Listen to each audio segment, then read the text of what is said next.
Interview ಮತ್ತೆ brain storm session ನೋಡಿದ್ವಿ ಅಲ್ವಾ. ಸೊ ಇಂಟರ್ವ್ಯೂಸ್ ಅಲ್ಲಿ ಒಂದು ಗ್ರೂಪ್ ಆಫ್ ಪೀಪಲ್ ಕುತ್ಕೊಂಡ್ಬಿಟ್ಟು ಏನ್ ಮಾಡ್ತಾರೆ, ಬೇಕಾಗಿರೋ ನೆಸೆಸಿಟಿ ರಿಕ್ವೈರ್ಮೆಂಟ್ಸ್ ಯಾವ್ದಿರೋದು ಅಂತ ಹೇಳ್ಬಿಟ್ಟು ಲೀಸ್ಟ್ ಮಾಡ್ತಾ ಇದ್ರು.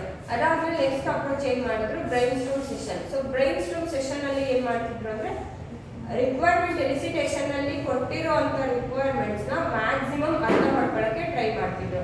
ಸೊ ಅವ್ರ ರಿಕ್ವೈರ್ಮೆಂಟ್ ನ ಅರ್ಥ ಮಾಡ್ಕೊಳ್ಳೋದ್ರಿಂದ ಅಥವಾ ಬ್ರೈನ್ ಸ್ಟೋಮ್ ಸೆಷನ್ ಮಾಡೋದ್ರಿಂದ ಏನು ಅಡ್ವಾಂಟೇಜ್ ಆಗ್ತಿತ್ತು ಅವ್ರಿಗೆ ಅಂತ ಅಂದ್ರೆ, ನ್ಯೂ ಐಡಿಯಾಸ್ ಆಗಿರ್ಬೋದು ಅಥವಾ ನ್ಯೂ ಟೆಕ್ನಾಲಜೀಸ್ ಆಗಿರ್ಬೋದು. So it is a very important ಮತ್ತೆ ಎಫಿಷಿಯಂಟ್ ವೇ ಅಂತಾನೆ ಹೇಳ್ಬೋದು ಬ್ರೈನ್ ಸ್ಟೋಮ್ ಸೆಷನ್ ಅಂತ. ಯಾಕಂದ್ರೆ ನ್ಯೂ ಟೆಕ್ನಾಲಜೀಸ್, ನ್ಯೂ ಐಡಿಯಾಸ್ ಗ್ರೂಪಲ್ಲಿ ಇರೋರಿಗೆ ಏನೇನು ಬರ್ತಿತ್ತೋ ಅವ್ರೆಲ್ಲರದನ್ನು ಥಾಟ್ಸ್ನ ತಗೊಂಡ್ಬಿಟ್ಟು ರಿಕ್ವೈರ್ಮೆಂಟ್ ನ ಮ್ಯಾಕ್ಸಿಮಮ್ ಅರ್ಥ ಮಾಡ್ಕೊಳ್ಳೋದಕ್ಕೆ ಟ್ರೈ ಮಾಡ್ತಿದ್ವಿ. ಅದಾದ್ಮೇಲೆ ಸ್ಟ್ಯಾಟಿಸ್ಟಿಫೈಡ್ ಅಪ್ರೋಚ್ ಅಂತ ಹೇಳಿದ್ವಿ. ಅಲ್ಲೇನ್ ಮಾಡ್ತಾ ಇದ್ರು ಅಂದ್ರೆ ಸೇಮ್ ಬ್ರೈನ್ ಸ್ಟೋಮ್ ಸೆಷನ್ ತರನೇ, ಬಟ್ ಬ್ರಿಡ್ಜ್ ಗ್ಯಾಪ್ ನ ಯಾವಕ್ಕೆ ಅಂದ್ರೆ ಕಸ್ಟಮರ್ಗೆ ಮತ್ತೆ ಡೆವಲಪರ್ ನಡುವೆ ಇರೋ ಬ್ರಿಡ್ಜ್ ಗ್ಯಾಪ್ ನ ಕಡಿಮೆ ಮಾಡೋದಕ್ಕೆ ಅಂತ ನಾವು ಹೇಳಿದ್ವಿ. ಇವತ್ತು ಅದಾದ್ಮೇಲೆ ನೆಕ್ಸ್ಟ್ ಏನ್ ಬರುತ್ತೋ ಅಂತಂದ್ರೆ ಯೂಸ್ ಕೇಸ್ ಅಪ್ರೋಚ್ ಅಂತ ಬರೀತಾರೆ.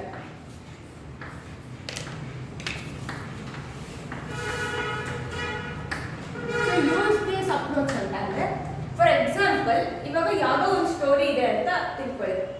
ನಾನು ಟ್ರೈನ್ ಬಿಟ್ಟಲ್ಲೇ ಒಂದು ಸ್ಟೋರಿ, ನಾನು ನಿಮಗೆ ಸುಮ್ಮನೆ ಒಂದು ಸ್ಟೋರಿನ ಹೇಳ್ಕೊಳ್ತಾ ಹೋಗ್ತೀನಿ. ಅದೇ ಸ್ಟೋರಿನ ನಾನು ವಿಜುವಲ್ ಆಗಿ ತೋರಿಸಿದ್ರೆ ನಿಮಗೆ ಅರ್ಥ ಆಗುತ್ತೋ ಅಥವಾ ನಾನೇ ಆ ಸ್ಟೋರಿನ ಹೇಳಿದ್ರೆ ನಿಮ್ಗೆ ಅರ್ಥ ಆಗುತ್ತೋ? ವಿಜುವಲಿ. ಇವಾಗ ನಾನು ಯಾವುದೋ ಒಂದು ಅಜ್ಜಿ ಕಥೆ ಅಂತ ಅನ್ಕೊಳ್ಳಿ, ಅಜ್ಜಿ ಕಥೆನ ಸುಮ್ಮನೆ ನಾನು ಬಾಯಲ್ಲಿ ಹೇಳ್ತಿದ್ದೀನಿ. ಅದನ್ನೇ ಆ ಅಜ್ಜಿ ಕಥೆನ ಫಿಲಮ್ ತರ ಮಾಡಿ ನಾನು ನಿಮ್ಗೆ ತೋರಿಸಿದ್ರೆ ಮೋರ್ ನಾನು ಹೇಳಿದ್ದಕ್ಕಿಂತ ಮೋರ್ ಎಫಿಷಿಯೆಂಟ್ ಆಗಿ ನಿಮ್ಗೆ ಅರ್ಥ ಆಗುತ್ತಾ? So that is why use case approach ನ ತಗೊಂಡ್ರು. ಫಸ್ಟ್ ಬ್ರೈನ್ ಸ್ಟೋಮ್ ಆಗಿರ್ಬೋದು ಅಥವಾ ಇಂಟರ್ವ್ಯೂ ಆಗಿರ್ಬೋದು, ಇನ್ನೊಂದು ಸ್ಟ್ಯಾಟಿಸ್ಫೈಡ್ ಅಪ್ರೋಚ್ ಆಗಿರ್ಬೋದು. ಸೊ ಅಲ್ಲೆಲ್ಲ ಹೇಗೆ ಮಾಡ್ತಿದ್ರು ಅಂದ್ರೆ ಡಾಕ್ಯುಮೆಂಟೇಶನ್ ಮಾಡ್ತಿದ್ರು. ಅವ್ರಿಗೆ ಬಂದಿರೋ ಐಡಿಯಾಸ್ ಆಗಿರ್ಬೋದು ಅಥವಾ ಬಂದಿರೋ ರಿಕ್ವೈರ್ಮೆಂಟ್ಸ್ ಆಗಿರ್ಬೋದು. So they are documented. ಹೇಳ್ದಂಗೆ ನಾವು ಪ್ರೀವಿಯಸ್ ಕ್ಲಾಸ್ ಅಲ್ಲಿ ಹೇಳ್ದಂಗೆ ಅವರೆಲ್ಲ ಏನ್ ಮಾಡ್ತಿದ್ರು, ಡಾಕ್ಯುಮೆಂಟ್ ಮಾಡ್ತಿದ್ರು. ಆ ಡಾಕ್ಯುಮೆಂಟ್ ಮಾಡೋದ್ರಿಂದ ಕೆಲವೊಬ್ರು ಓದೋರು ಕೆಲವೊಬ್ರು ಓದ್ತಿರ್ಲಿಲ್ಲ, ಅದ್ನ್ಯಾರು ಓದೋದು ಅಂತ. ಅದೇ ನಾವು ಒಂದು ಫಿಲ್ಮ್ ತರ ಮಾಡಿದ್ರೆ, ಇವಾಗ ಒಂದು ಡಾಕ್ಯುಮೆಂಟ್ ಇದೆ, 100 ಮೆಂಬರ್ಸ್ ಇದ್ದಾರೆ ಅಂತ ಅನ್ಕೊಳ್ಳಿ. 100 ಮೆಂಬರ್ಸ್ ಅಲ್ಲಿ ಮ್ಯಾಕ್ಸಿಮಮ್ ಒಂದು 20% ನೀಟಾಗಿ ಡಾಕ್ಯುಮೆಂಟ್ ಓದ್ಬೋದಾ? 100 ಅಲ್ಲಿ ಒಂದು 20% ಅಷ್ಟೇ ಡಾಕ್ಯುಮೆಂಟ್ ನ ಓದ್ತಾರೆ. ಅದೇ ನಾನು ಅದನ್ನ ಮೂವಿ ತರ ಮಾಡಿದ್ದೀನಿ ಅಂತಂದ್ರೆ ಒಂದು 80 to 50% ಅಂತೂ ನೋಡ್ತಾರ. ಇನ್ನು ಎಲ್ಲೋ 30% ಅಥವಾ 50% ನೋಡದೆ ಇದ್ರು ಮ್ಯಾಕ್ಸಿಮಮ್ 50% ಅಂತೂ ಅದು ಅರ್ಥ ಆಗುತ್ತೆ. 50% ಅಂತೂ ನೋಡ್ತಾರೆ. ಇನ್ ಕೇಸ್ ಅದು ಚೆನ್ನಾಗಿದೆ ಅಂತ ಅನ್ಸಿದ್ರೆ ಉಳಿದಿರೋರ್ಗೂ ಹೇಳ್ತಾರೆ, ಅದು ನೋಡಿ ಚೆನ್ನಾಗಿದೆ, ಅರ್ಥ ಆಗುತ್ತೆ ನಿಮಗೆ ಅಂತ. So this is a why use case approach cares. ಇವಾಗ ಒಂದು ಐಡಿಯಾ ಬಂತ, ಯೂಸ್ ಕೇಸ್ ಅಪ್ರೋಚ್ ಏನಕ್ಕೆ ತಗೊಂಡ್ಬಂದ್ರು ಅಂತ. ಡಾಕ್ಯುಮೆಂಟ್ ನ ಮಾಡೋದಕ್ಕಿಂತ ವಿಜುವಲ್ ಆಗಿ ನಾವು ಕಸ್ಟಮರ್ಗೆ ತೋರಿಸೋದ್ರಿಂದ it is a more efficient way to understand the requirement. ಒಂದು ವಿಜುವಲೈಸೇಷನ್ ನಾವು ಕೊಟ್ಟು ಅವರಿಗೆ ಈ ತರ ಇರುತ್ತೆ ಅನ್ನೋದನ್ನ ನಾವು ಹೇಳೋದಕ್ಕೆ ಕೂಡ ಅವ್ರು ಏನ್ ಮಾಡಿದ್ರು ಅಂದ್ರೆ ಯೂಸ್ ಕೇಸ್ ಅಪ್ರೋಚ್ ನ ಬರೆದ್ರು. ಸೊ ಯೂಸ್ ಕೇಸ್ ಅಪ್ರೋಚ್ ನ ಫಸ್ಟ್ ಯಾರು ಇಂಟ್ರೊಡ್ಯೂಸ್ ಮಾಡಿದ್ದು ಅಂದ್ರೆ ಐವರ್ ಜಾಕ್ಸೋಬನ್ ಅನ್ನೋನು ಫಸ್ಟ್ ಇಂಟ್ರೊಡ್ಯೂಸ್ ಮಾಡ್ತಾರೆ. ಏನಕ್ಕೆ ಅಂತಂದ್ರೆ ಕಸ್ಟಮರ್ ನೀಡ್ಸ್ ನ ಫಸ್ಟ್ ನೀಟಾಗಿ ಅರ್ಥ ಮಾಡ್ಕೊಳ್ಳೋದಕ್ಕೆ ಮತ್ತೆ ಕಸ್ಟಮರ್ಗೆ ನಿಮಗೆ ಕೊಡ್ತಿರುವಂತ ಪ್ರಾಡಕ್ಟ್ಸ್ ಅಲ್ಲಿ ನೀವು ಏನೇನ್ ಮಾಡ್ಬೋದು ಅನ್ನೋದನ್ನ ವಿಜುವಲೈಸೇಷನ್ ಅಲ್ಲಿ ಅವನು ಎಕ್ಸ್ಪ್ಲೈನ್ ಮಾಡಕ್ಕೆ ಟ್ರೈ ಮಾಡ್ತಾರೆ. ಸೊ ಯೂಸ್ ಕೇಸ್ ಅಪ್ರೋಚ್ ಅಲ್ಲಿ ಮೇನ್ ಆಗಿ ಇಬ್ರು ಬರ್ತಾರೆ, ಇಬ್ರನ್ನ ಬರೆದ್ಬಿಟ್ಟು ಅವರು ತೋರಿಸ್ತಾರೆ. ಇವಾಗ ಟಾಮ್ ಅಂಡ್ ಜೆರಿ ಅಂತ ಅಂದ ತಕ್ಷಣ ಟಾಮ್ ಮತ್ತೆ ಜೆರಿ ಇಬ್ರು ಅಲ್ವಾ, ಫುಲ್ ಸ್ಟೋರಿ ಏನ್ ಮಾಡ್ತಾರೆ ಅವ್ರಿಬ್ರು ಬೇಸಿಸ್ ಮೇಲೆ ಬರಿತಾ ಹೋಗ್ತಾರೆ, ಅವ್ರಿಬ್ರೇ ಹೇಳ್ತಾರೆ. ಸೊ ಯೂಸ್ ಕೇಸ್ ಅಲ್ಲೂ ಕೂಡ ಫಸ್ಟ್ ಒಬ್ಬ ಆಕ್ಟರ್ ಅಂತ ಬರ್ತಾನೆ, next use case. Use case approach ಅಲ್ಲಿ ಮೇನ್ ಆಗಿ ಇವ್ರಿಬ್ರನ್ನ ಕಾನ್ಸಂಟ್ರೇಟ್ ಮಾಡಿ ಯೂಸ್ ಕೇಸ್ ನ ಡಿಸೈನ್ ಮಾಡಕ್ಕೆ ಸ್ಟಾರ್ಟ್ ಮಾಡೋದು. ಟ್ರೆಡಿಷನಲ್ ವೇ ಒಳಗೆ ನೆನ್ಪಿಟ್ಕೊಳ್ಳಿ, ಇಂಟರ್ವ್ಯೂಸ್ ಬಂತು, ಬ್ರೈನ್ ಸ್ಟೋಮ್ ಸೆಷನ್ ಬಂತು, ಇನ್ನೊಂದು ಅಪ್ಲಿಕೇಶನ್ ಬಂತು. ಬಟ್ ಮಾಡರ್ನ್ ವೇ ಒಳಗೆ ಅವನು ಜಾನ್ಸನ್ ಅನ್ನೋನು ಏನ್ ಮಾಡಿದ್ದಾನೆ, ಐವರ್ ಅನ್ನೋನು ಏನ್ ಮಾಡ್ದ ಅಂದ್ರೆ ನೀವು ಯೂಸ್ ಕೇಸ್ ನ ಬರೆಯೋದಕ್ಕೆ ಟ್ರೈ ಮಾಡ್ದ. ಅವನ ಇಂಟೆನ್ಷನ್ ಇದ್ದಿದ್ದು ಒಂದೇ, ಕಸ್ಟಮರಿಗೆ ಇನ್ನೂ ಮೋರ್ ವೇ ಒಳಗೆ ಪ್ರಾಡಕ್ಟ್ ನ ಎಕ್ಸ್ಪ್ಲೈನ್ ಮಾಡ್ಬೇಕಿತ್ತು. ಕಸ್ಟಮರ್ ಯಾವಾಗೂ ನೀವು ಹೆಂಗ್ ಬಿಲ್ಡ್ ಮಾಡ್ತೀರೋ ಅನ್ನೋದು ಅವ್ರಿಗೆ ಬೇಕಾಗಿರಲ್ಲ. ನೀನು ಬ್ರೈನ್ ಸ್ಟೋಮ್ ಮಾಡ್ಕೊಳ್ತೀಯೋ, ಇಂಟರ್ವ್ಯೂ ಮಾಡ್ಕೊಳ್ತೀಯೋ ಅಥವಾ ಯೂಸ್ ಕೇಸ್ನೇ ಮಾಡ್ಕೊಳ್ತೀಯೋ, customer they don't want anything. ಓಕೆನಾ? ಕಸ್ಟಮರ್ಗೆ ಅದು ಯಾವುದು ಬೇಕಾಗೇ ಇರಲ್ಲ. Finally they want a final output. ಓಕೆನಾ. ಅವರು ಫೈನಲ್ ಒಳಗೆ ಕಸ್ಟಮರ್ ಏನ್ ಬೇಕಾಗಿರುತ್ತೆ ಅಂತಂದ್ರೆ finally they want a product, it should execute a proper way. So ಅವ್ರಿಗೆ ನಾವು ಕೊಟ್ಟಿರುವಂತ ಪ್ರಾಡಕ್ಟ್ ಹೆಂಗ್ ವರ್ಕ್ ಆಗುತ್ತೆ ಅನ್ನೋದು ಬೇಕು. ನೀನ್ ಹೆಂಗ್ ಮಾಡಿದೆ ಅಂತ ಕೇಳಲ್ಲ. ನೀನು AC ಬಿಲ್ಡಿಂಗ್ ಅಲ್ಲೇ ಕುತ್ಕೊಂಡು ಮಾಡಿದೆ ಅಥವಾ ವಿತೌಟ್ AC ಬಿಲ್ಡಿಂಗ್ ಅಲ್ಲೇ ಕುತ್ಕೊಂಡು ಮಾಡಿದೆ, they never want.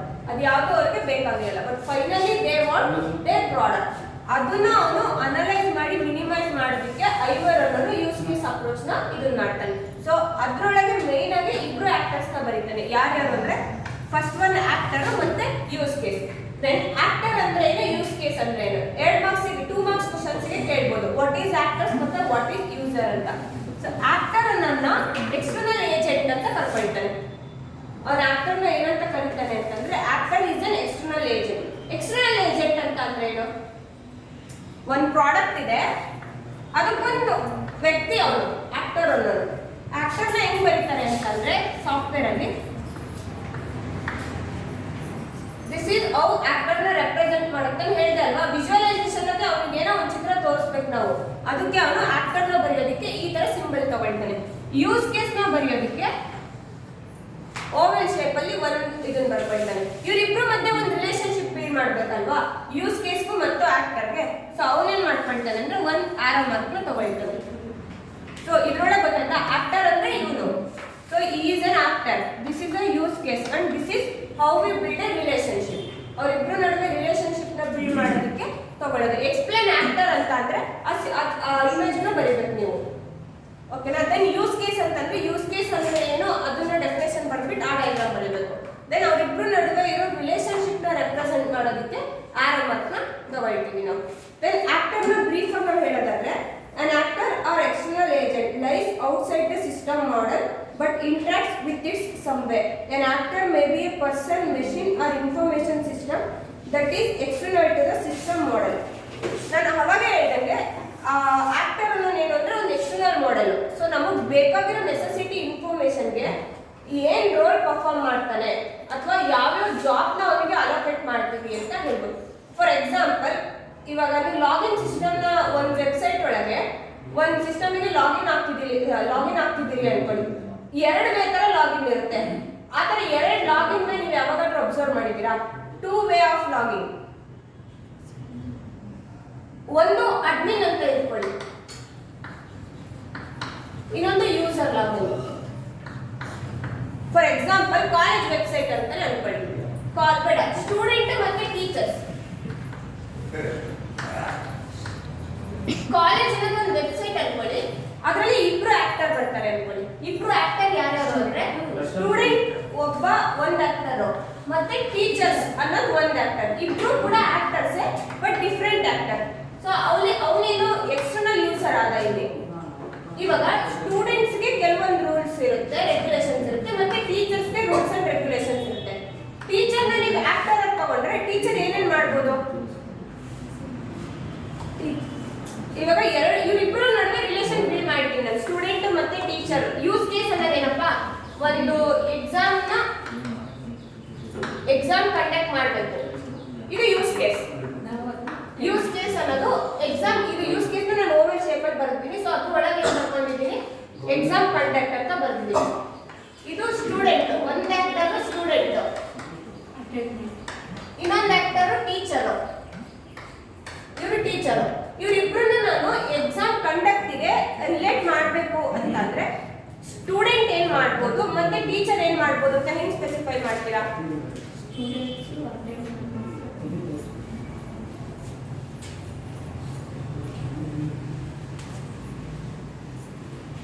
For example, this is one system ಅನ್ಕೊಳ್ಳಿ.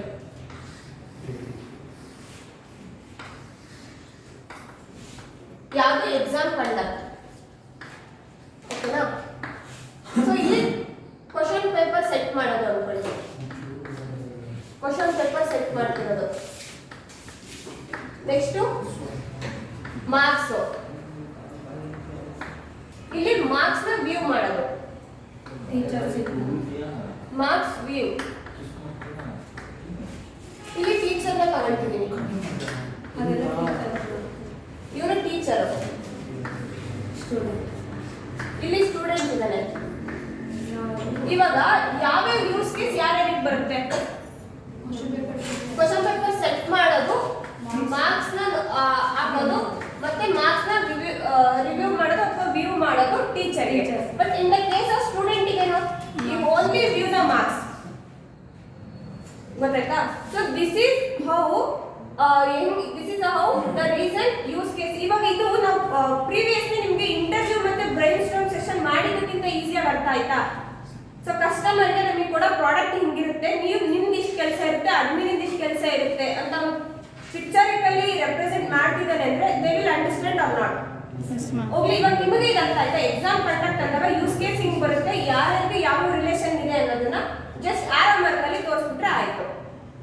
This is how use case. ಇವಾಗ ಆಕ್ಟರ್ ಅಂದ್ರೆ ಅರ್ಥ ಆಯ್ತು ನಿಮಗೆ. ಯೂಸ್ ಕೇಸ್ ಅಂದ್ರೆ ಫಸ್ಟ್ ಯಾಕೆ ಎಕ್ಸಾಂಪಲ್ ಹೇಳಿದೆ ಅಂದ್ರೆ, ನಾನು ಅದನ್ನ ನಿಮ್ಗೆ ಅರ್ಥ ಮಾಡಿಸೋದಕ್ಕಿಂತ ಮುಂಚೆ ಯೂಸ್ ಕೇಸ್ ಅಂದ್ರೆ ಏನು, ಆಕ್ಟರ್ ಅಂದ್ರೆ ಏನು ಅನ್ನೋದು ಗೊತ್ತಾಯ್ತು ಅಂದ್ರೆ ಡೆಫಿನೇಷನ್ ಮಾಡ್ಕೊಂಡ್ರೆ ಈ ಎಕ್ಸಾಂಪಲ್ ನಿಮ್ಗೆ ಮೈಂಡ್ ಅಲ್ಲಿ ಇರುತ್ತೆ.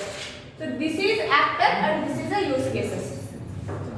ಇದನ್ನ ಓವರ್ ಆಲ್ ಆಗಿ ಏನಂತ ಹೇಳ್ಬೋದು, ಒಂದು ಮಾಡೆಲ್ ಅಂತ ಹೇಳ್ಬೋದು. ಅದಕ್ಕೆ ಯೂಸ್ ಕೇಸ್ ಅಪ್ರೋಚ್ ಮಾಡೆಲ್ ಅಂತಾನೆ ಹೇಳ್ತಾರೆ. ದೆನ್ ಯೂಸ್ ಕೇಸ್ ಅಂತ ಅಂದ್ರೆ ಏನು? So use case andre, use case is initiated by a user with a particular goal in mind and complete successfully when the goal is satisfied.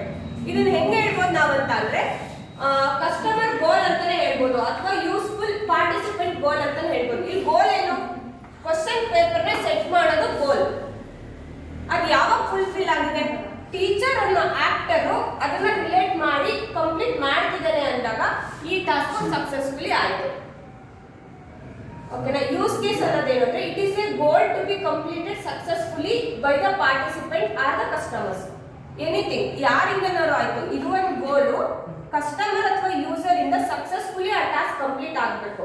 ಅದನ್ನ ನಾವೇನು ಹೇಳ್ತಾರೆ ಅಂತಂದ್ರೆ use case ಅಂತ ಕರೀತಾರೆ. ಸೊ ಇವಾಗ ನೀವೆಲ್ಲ ಫೈನಲ್ ಇಯರ್ ಪ್ರಾಜೆಕ್ಟ್ಸ್ ಅಲ್ಲಿ ನೀವು ಮಾಡ್ತಿರಲ್ಲ, ರಿಪೋರ್ಟ್ ಮಾಡ್ತಿರಲ್ಲ, ಅವಾಗ ಯು ಹ್ಯಾವ್ ನಿಮ್ಮ ಪ್ರಾಜೆಕ್ಟ್ ಅಲ್ಲಿ ಏನೇನು ಮಾಡ್ತಿದ್ದೀರೋ ಅನ್ನೋದಕ್ಕೆ ಎಂಟಿಟಿ ರಿಲೇಶನ್ಶಿಪ್ ಡಯಾಗ್ರಾಮ್ಸ್ ಅಂತ ನೀವು ಬರಿಬೇಕು. ಡೇಟಾಬೇಸ್ ಅಲ್ಲಿ ನೀವು ಓದಿದ್ದೀರಾ ಅನ್ಸುತ್ತೆ. ಡೇಟಾಬೇಸ್ ಅಲ್ಲಿ ಎಂಟಿಟಿ ರಿಲೇಶನ್ಶಿಪ್ಸ್ ಅಂತ ಓದಿದ್ರಾ? ಸೊ ಎಂಟಿಟಿ ರಿಲೇಶನ್ಶಿಪ್ಸ್ ಅಲ್ಲಿ ಹಿಂಗೆ ಇತ್ತು. If you remember that entity relationships ನ ಹಿಂಗೆ ಬರ್ದಿರ್ತೀರಾ.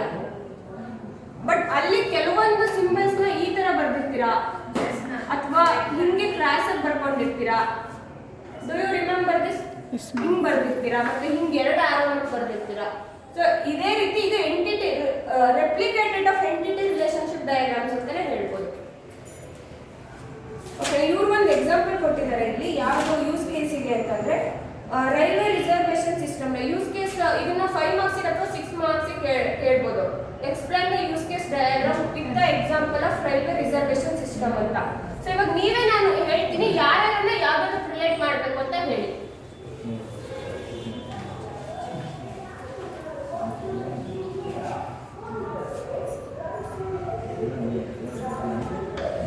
ಮೂರಿದ್ದಾರೆ ಆಕ್ಟರ್ಸ್. ಇಲ್ಲಿ 3 ಜನ ಆಕ್ಟರ್ಸ್ ಇದ್ದಾರೆ. ಒಬ್ಬ ಅಡ್ಮಿನ್, ಪ್ಯಾಸೆಂಜರು,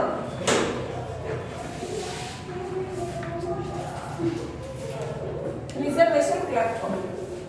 ಇವರೆಲ್ಲ ಏನು ಇವಾಗ? ಆಕ್ಟರ್ಸ್. 3 ಜನ ಇದ್ದಾರೆ.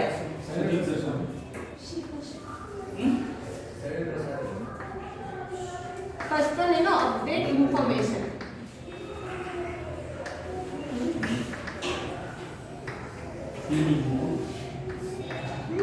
ಲಾಗಿನ್.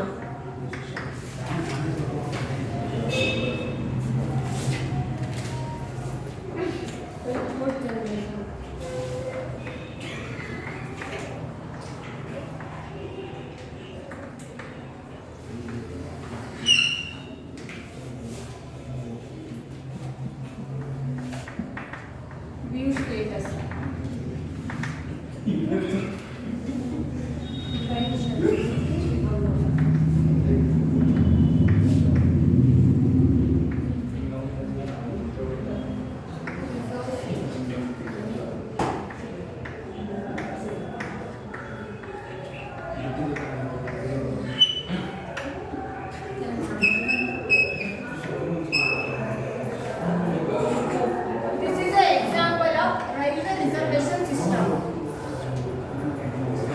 ಓಕೆನಾ? ಇವಾಗ ನಾನು ರಿಸರ್ವೇಶನ್, ಇಲ್ಲಿ ಕ್ಲರ್ಕ್, ರಿಸರ್ವೇಶನ್ ಕ್ಲರ್ಕ್, ದೆನ್ ಇಲ್ಲಿ ಪ್ಯಾಸೆಂಜರ್. ಹೇಳಿ, ಈ ಸಿಸ್ಟಮ್ ಅಲ್ಲಿ ಯಾರನ್ನ ಎಲ್ಲೆಲ್ಲಿಗೆ ರಿಲೇಟ್ ಮಾಡ್ತಾರೆ? ಅಡ್ಮಿನ್ ಏನ್ ಮಾಡ್ತಾನೆ? ಇನ್ಫಾರ್ಮೇಶನ್ ಅಪ್ಡೇಟ್ ಮಾಡ್ಬೋದು, ಲಾಗಿನ್ ಆಗ್ಬೋದು, ರಿಪೋರ್ಟ್ ಜನರೇಷನ್ ಮಾಡ್ಬೋದು. ಇದಕ್ಕಿಂತ ಜಾಸ್ತಿ ಏನಾದ್ರು ಅವನಿಗೆ ಆಪ್ಷನ್ಸ್ ಕೊಡ್ಬೋದಾ? No. Then reservation clerk, reservation clerk he can also log in, he should log in ಆಗಲೇಬೇಕು. ನೆಕ್ಸ್ಟ್ ರಿಪೋರ್ಟ್ ಜನರೇಷನ್ ಮಾಡಲ್ಲ, ವ್ಯೂ ಸ್ಟೇಟಸ್ ನೋಡ್ಬೋದು. ಯಾರ್ಯಾರಿಗೆ ಅಂದ್ರೆ ಕಸ್ಟಮರ್ಸ್, ಇವಾಗ ಪ್ಯಾಸೆಂಜರ್ಸ್ ಎಲ್ಲ ಲೀಸ್ಟ್ ಆಗಿರ್ತಾರಲ್ಲ, ಆ ಪ್ಯಾಸೆಂಜರ್ಸ್ ಸ್ಟೇಟಸ್ ಏನೇನಿದೆ ಅಂತ ನೋಡ್ಬೋದು. ಟ್ರೈನ್ ಶೆಡ್ಯೂಲ್ ಮಾಡ್ಬೋದು, ದೆನ್ ಸೀಟ್ ನ ರಿಸರ್ವ್ ಮಾಡ್ಬೋದು, ಯಾಕಂದ್ರೆ ಅವನೇ ಮೇನ್. ಯಾರ್ಯಾರಿಗೆ ಇಂತಿಂತ ಪ್ಯಾಸೆಂಜರ್ಗೆ ಇಂತಿಂತ ಸೀಟ್ ರಿಸರ್ವ್ ಮಾಡ್ಬೋದು. ದೆನ್ ಕ್ಯಾನ್ಸಲೇಷನ್ ಮಾಡ್ಬೋದು. Then what is the passenger? Passenger ನ ಯಾವ್ದಕ್ಕೆ ರಿಲೇಟ್ ಮಾಡ್ಬೋದು? Reserve. No, seat reserve passenger ಹೆಂಗ್ ಮಾಡ್ಕೊಳ್ತಾನೆ? ಅವ್ನು ಬುಕ್ ಮಾಡ್ತಾನೆ ಅಷ್ಟೇ, ನನಗೆ ಇದೇ ಸೀಟ್ ಬೇಕು ಅಂತ ರಿಸರ್ವ್ ಮಾಡ್ಕೊಳ್ಳಲ್ಲ. ಟ್ರೈನ್ ಶೆಡ್ಯೂಲ್ಸ್ ನ ನೋಡ್ಬೋದು, ಯಾವ ಟ್ರೈನ್ ಎಷ್ಟೆಷ್ಟಿಗಿದೆ ಅಂತ. ನೆಕ್ಸ್ಟ್ ಆನ್ ಸ್ಟೇಟಸ್ ಏನಿದೆ ಅನ್ನೋದು. ರಿಸರ್ವೇಶನ್ ಅಂದ್ರೆ ಹಂಗ ಹೇಳ್ತಿಲ್ಲ. ಇವಾಗ ನಮ್ಮ ಮೂರ್ ಜನ ಅಪ್ಡೇಟ್ ಆಗಿದ್ದಾರೆ, ನಮಗೆ ಗೊತ್ತಿರಲ್ಲ ಅಲ್ವಾ, ಬ್ಯಾಕ್ ಎಂಡ್ ಅಲ್ಲಿ ನಮ್ಗೆ ಇಷ್ಟೇ ಸಿಸ್ಟಮ್ ಇಷ್ಟೇ ರಿಸರ್ವ್ ಮಾಡ್ತಿದ್ದಾರೆ ಅಂತ ಗೊತ್ತಾಗ್ತಿಲ್ಲ. ಫಸ್ಟಿಗೆ ಇಷ್ಟು ಸೀಟ್ ಇದಾವೆ ಅಂತ ರಿಸರ್ವ್ ಮಾಡ್ತಿರೋದು ಯಾರು? ಅವರು ಅಡ್ಮಿನ್ಸ್ ಮಾಡಿರ್ತಾರೆ. ನಮಗೆ ಏನಿಲ್ಲ, ನಾವು ಕೊಟ್ಟಿರೋ ಸೀಟ್ ನ ಬೇಕಿದ್ರೆ ಬುಕ್ ಮಾಡ್ಕೋಬಹುದು. ಇವನೇನ್ ಮಾಡ್ಬೋದು? ಸ್ಟೇಟಸ್ ನ ವ್ಯೂ ಮಾಡ್ಬೋದು, ಅವನಿಗೆ ಸೀಟ್ ಅಲರ್ಟ್ ಆಗಿದೆನೋ ಅಥವಾ ಸೀಟ್ ಸಿಕ್ಕಿದೆನೋ ಇಲ್ವೋ ಅಂತ. ಇನ್ನೊಂದೇನು, ಟ್ರೈನ್ ಶೆಡ್ಯೂಲ್ಸ್ ನ ನೋಡ್ಬೋದು, ಯಾವ್ಯಾವ ಟ್ರೈನ್ ಎಷ್ಟೆಷ್ಟಿದೆ ಅಂತ. This is a 5 marks question. ಏನಿಲ್ಲ, ಯೂಸ್ ಕೇಸ್ ಅಂದ್ರೆ ಏನಂತ ಬರೀಬೇಕು, ಆಕ್ಟರ್ ಅಂದ್ರೆ ಏನಂತ ಬರೀಬೇಕು, ಎಕ್ಸಾಂಪಲ್ ಬರ್ದು ಎಕ್ಸ್ಪ್ಲೈನ್ ಮಾಡಿದ್ರೆ ಸಾಕು. ಎಕ್ಸ್ಪ್ಲೈನ್ ಏನಿಲ್ಲ, ಅಡ್ಮಿನಿಗೆ ಇದಕ್ಕೆ ಜಾಬ್ ಇರುತ್ತೆ, ಇಷ್ಟು ಮಾಡ್ತಾನೆ. ನೆಕ್ಸ್ಟ್ ಕ್ಲಬ್ ಏನ್ ಮಾಡ್ತಾನೆ, ಇಲ್ಲಿರೋ ಯೂಸ್ ಕೇಸ್ ಯಾವ್ದಾವ್ದನ್ನ ವ್ಯೂ ಮಾಡ್ತಾನೆ, ಮತ್ತೆ ಪ್ಯಾಸೆಂಜರ್ ಏನಿದೆ. This is a train schedule example for use case approach. Any doubt in this? Easy, is it?